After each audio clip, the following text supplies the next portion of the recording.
Hey, how about visiting my parents this Christmas? That was how it all started. And the beginning of the end.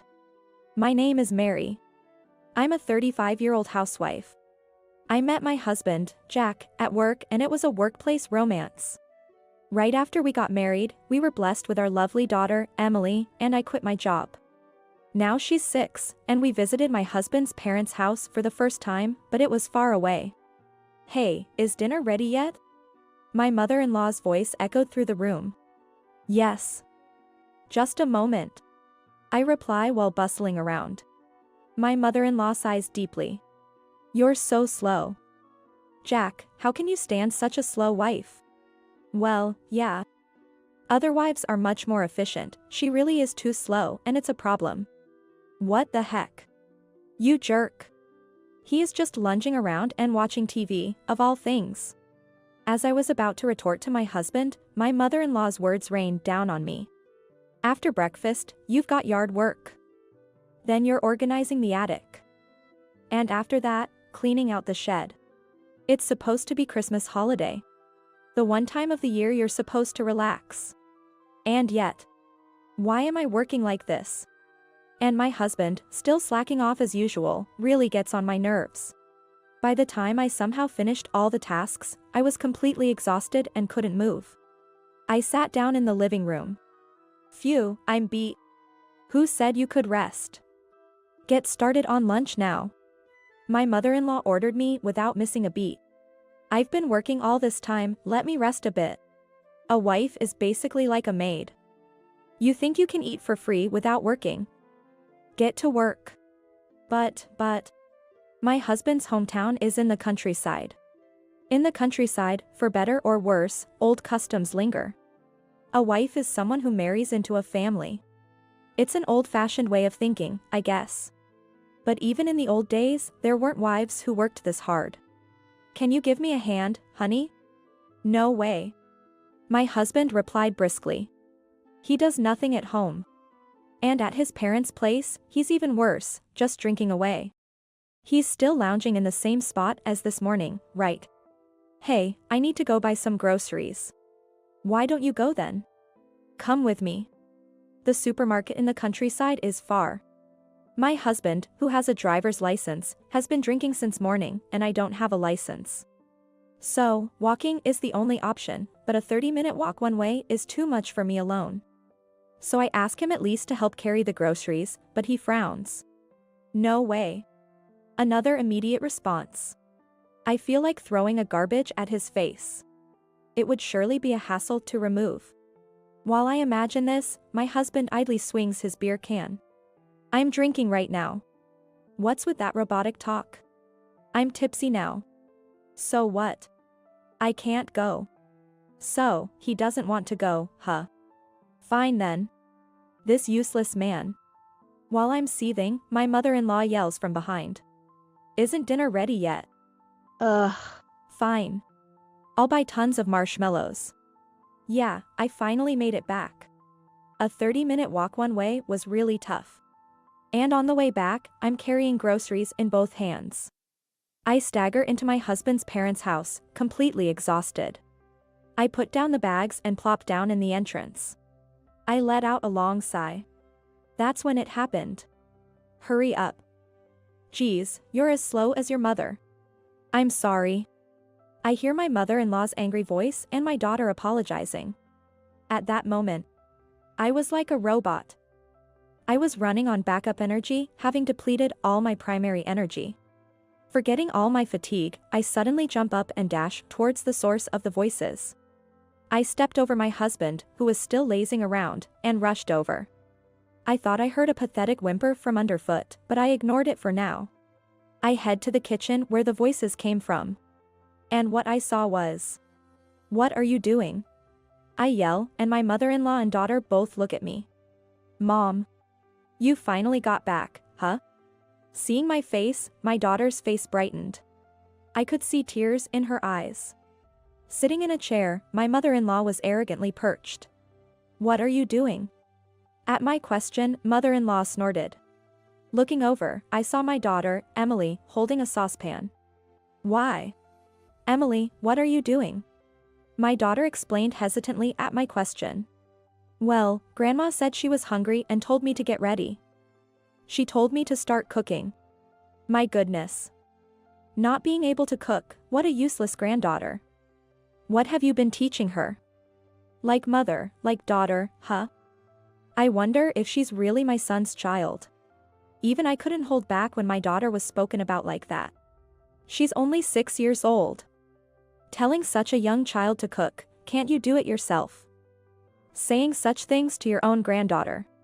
Mother-in-law's face turned red as she screeched. What are you saying, making an old lady like me work? What a terrible woman you are. Listen, a wife is basically a maid, it's natural for her to work quietly. And a maid's daughter is also a maid. A maid. Exactly. Who do you think allows you to live? You're living off the money my son works so hard to earn. It's only right to respect your husband and me. Stop complaining and work, maid. With that outburst, mother-in-law stormed out of the kitchen. I was so taken aback, I couldn't retort. I was too shocked to find the words. Mother-in-law seemed to have gone to the living room where my husband was. I could hear their conversation. Your wife is so useless, not even as good as a maid. Well, well. Emily will grow up and be of use, just a little patience. You've been having a tough time, haven't you? You know, you can always come back home. Divorce? That might be good, but then, a maid is necessary, right? Maybe we should live together. I've been fed up with my job anyway. Let her work and I'll enjoy a laid-back life in the countryside. What did my husband just say? Shocked by his horrifying statement, I was stunned. Oh, that sounds good. Mother-in-law agreed, and I stood there frozen.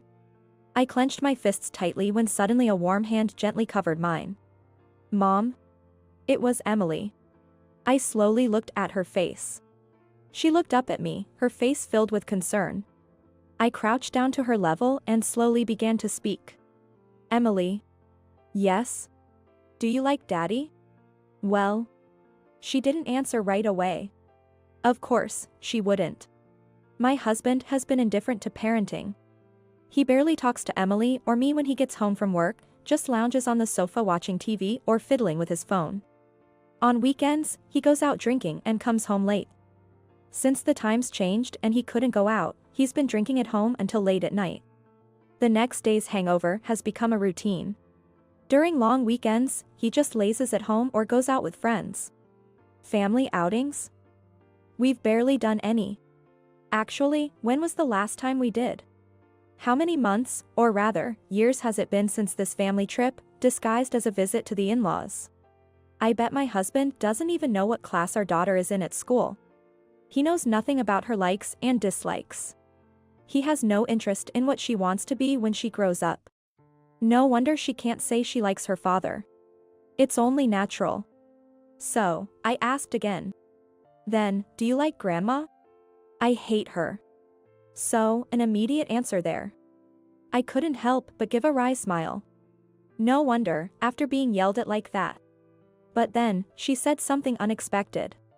Because Grandma bullies Mom. It's supposed to be Christmas, but Mom never gets to relax, right? Always being told to do this and that. Grandma is mean. Children observe more than we think. I guess it was obvious, with all those direct commands. While chuckling, I asked a crucial question. Emily, would you like to live with Grandma? She shook her head. What about Dad? I don't need him. Her immediate response was impressive. And my decision was made. The next day, I went out with my daughter early in the morning. By the time we returned to my in-laws' home, it was already dark. Entering the house, my mother-in-law and my husband were waiting, looking irritated. Finally back, where have you been? Just out and about. I evaded husband's question. Seeing my reaction, mother-in-law commented. Ugh, young wives these days. Fine, you are now officially a maid.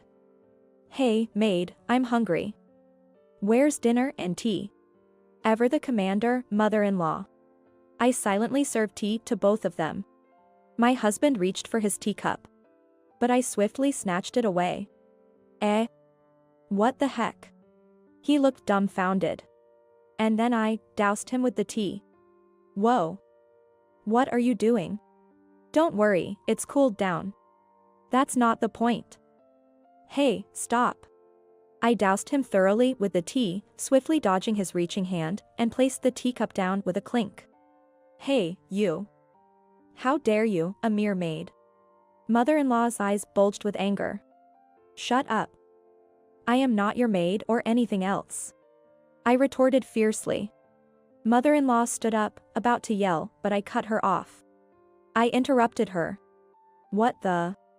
A son's wife is not a maid. If you didn't know, let me teach you. I am not a maid. I pressed on, seeing my mother-in-law unable to respond. Her mouth opened and closed, but no words came out. I glared at her, foam practically coming out of her mouth, and leaned in close. Oh. She let out a scream like she was cringing. I moved my face even closer, unbothered. The distance was just 4 inches. Listen, and listen well. There's no system in this world that allows you to exploit a daughter-in-law as much as you like. I will protect my family, but I have no intention of becoming a family servant. What? I am your husband's mother.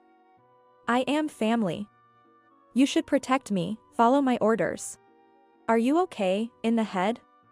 If I were really a maid, I wouldn't be family. How are you family if you're ordering around the maid? I replied calmly to my mother-in-law's nonsensical words. Her face, which was pale a moment ago, now turned bright red. How dare you talk to me like that? Because you are so rude. Who do you think you are? I am your mother-in-law. Save the jokes for when you're sleeping. I had been patient. Incredibly patient. But I couldn't anymore. There's a limit to everything. And with my mother-in-law and husband's attitudes, my patience finally crumbled. And what about your granddaughter? You think she's a maid too? Enough with the jokes. I leaned in closer, and mother-in-law's face turned pale again. Like a traffic light. So weak. After all her grand talk, just a bit of pushback and she's like this. I was disappointed by her shallowness. I pulled back, narrowing my eyes in disgust. Mother-in-law, now pale, trembled slightly. After looking at her, I turned to the other person. Now it's your turn. Oh, okay. My husband replied with a pathetic voice. I glared at him. What's up with that? Your wife and daughter are being treated like maids, and what were you doing? I was playing with my phone. And then? I was drinking beer. Using your wife and daughter's mistreatment as snacks for your drinks. How privileged. Sorry. Sorry doesn't cut it if you need the police. Oh no. He screamed pathetically as I yelled with a demonic expression. He hid behind his mother, trying to escape. What is he doing? Frustrated and with a headache, I decided to get straight to the point and presented a piece of paper. Just sign this, and let's be done with it. What's this? My husband, who had been hiding behind his mother, peeked out cautiously. They were like a parent turtle and a hatchling. His face went completely pale when I told him about a divorce. Divorce? What's this all about? We're getting divorced, so I won't be coming here ever again. Huh? Both my mother-in-law and husband were left speechless by my words. I've already contacted a lawyer. I'll start procedures after the holiday, so write quickly. No way. Unfortunately for you. I'm quick to act once I've made up my mind. As I said this to him, my husband shook his head, almost in tears. I don't want a divorce. I don't want it. Troubled that I won't be around? Yes. Relieved to have me do everything for you? Yes. So, having me as a maid is convenient, and that's why divorce bothers you? Yes. No, I mean, not like that. Caught in your own words, aren't you? Gosh. This feels like déjà vu. Just a moment ago, my husband screamed at my demon-like anger. Well, no matter. If he doesn't sign, I'll just have to involve a professional. Sign or not, the divorce is happening. I've already informed my family. Emily. Here, Mom, what is it? Are you ready? Yeah. I've packed all my stuff. Responding to my call, my daughter popped her head out cheerfully. She held up her own bag in her hand. Hey, where are you going? With Emily's luggage and mine in hand, I turned to my husband. Good question. We're going to my parents' house now. What? Hey, don't joke. The only one joking here is you. I wasn't joking. A husband who visits his family just to treat his wife and daughter like maids is no joke. We'll discuss the divorce properly with a lawyer. Goodbye. I had said what needed to be said. I picked up our luggage and, together with Emily, headed towards the entrance. My husband desperately followed. Wait. You can't live without me. At his words, I stopped abruptly. Slowly turning around, my husband also stopped. Forgot something? I looked at him intently, then asked. What's that? Didn't you remember? I was more successful and earning more than you before. I left work because of pregnancy, but even then, I was making more than you are now. At these words, my husband's face turned ashen. Had he forgotten that we used to work at the same place? What conveniently selective memory. It has been a while since I quit my job, but it's time to start working again, little by little. My parents at home have said they'll help. I plan to stay with my parents for a while. I'll gradually return to work. Even if I can't earn as much as before, I think I'll manage. No, I will make it work. Seeing my resolve, my husband was nearly in tears. I'm sorry. I'll change, I swear. Please, just don't divorce me. You had many chances to change, but you wasted them all. It's too late to regret now. With that, I reached for the front door. That's when it happened. Wait. My mother-in-law, who had been silent until now, called out. Irritated, I turned back to see her with a troubled look. What is it? Frowning, I was met with a shout from my mother-in-law. What about my dinner? I don't care. I shouted back defiantly, and this time we truly left her house. My daughter and I headed straight to my parents' house. They greeted us with smiles. Well, what a tough start to Christmas, said my mother, encouraging us to sit in the living room. Relieved, Emily began peeling an orange. Christmas really is about family gathering. It was tough. I hope next year we can spend it in peace. With that wish in mind, I resolved to make a wish the next day. Afterward, the divorce negotiations with my husband, who kept saying he didn't want a divorce, were difficult, but considering the fact that our daughter was rejecting her father, we somehow managed to finalize it. The alimony was paid in a lump sum. I couldn't trust that man for anything else. As a result, the apartment we lived in was sold, and my now ex-husband, Jack, went back to his mother's home. My mom does nothing. In fact, she's gotten worse. One day, my ex-husband called, complaining and whining. Apparently, the neighbors had seen how I was overworked. And the news of our divorce had spread quickly through the rural gossip network. As a result, my former mother-in-law was being looked at unfavorably by the neighbors. Well, that's understandable. Calling one's daughter-in-law a maid is just unacceptable, no matter the rural setting. It's incredibly outdated. As a result, my former mother-in-law, who has become more reclusive at home, is lashing out and treating her son like a servant. He, in turn, talks back, and they end up arguing every day, he complained over the phone. But that's none of my concern. I planned to tell him the alimony had been deposited and then hang up. You're getting what you deserve, I said coldly. I could imagine him nearly crying on the other end of the phone. Please, help me out a little bit? I'm Emily's father, and she's my mother's granddaughter. To that, I smiled where he couldn't see and said, I'm drinking now. What's with that way of talking? I'm tipsy now. Hey, wait a minute. I can't go. Hey. I admitted I was wrong. What makes you think I'm coming? I yelled and hung up the phone. I set my husband's number to reject calls immediately. Laughter brings good fortune. After that, I couldn't stop laughing for a while.